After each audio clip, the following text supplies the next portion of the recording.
Všetky myšky sa radosne zvítali pred svojim domčekom. Objímali sa jedna cez druhú a rýchlo a nahlas rozprávali, pretože toho toľko zažili a chceli sa o to podeliť. Keďže vonku bola zima, utekali rýchlo dovnútra, kde Rizka zakúrila v minipecke pár pidi vetvičkami. Nora sa rýchlo vyhriala a myšky sa spoločne pohodlne usadili k stolčeku. Ale počkať, ako tak pozerám, vidím, že žiadna z nás nič nepriniesla. Všimla si Kiska.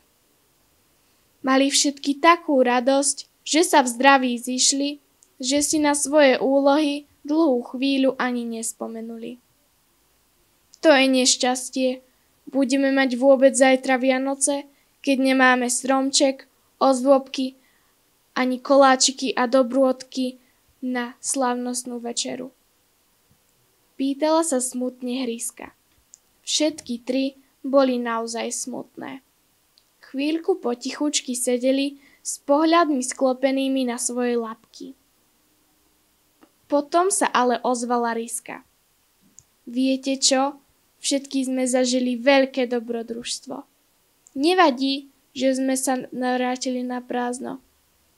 Teraz tu pekne upraceme a budeme sa pritom rozprávať.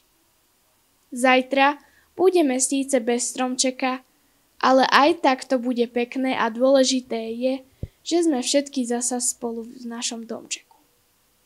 A tak išla Hryska pripraviť všetkým kakao a začali chvostíkmi ometať pavučinky a zametať pod postielkami a umývať stolček.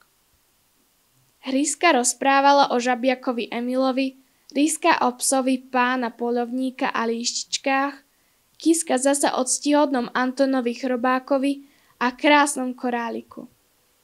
Keď potom išli večer do postieľok, Nora žiarila čistotou a aj bez ozdôb sa zdala tak nejako slávnostná. Myšky boli také plné dojmov, že hneď ako zavreli očičká, zaspali všetky tým najhlbším spánkom.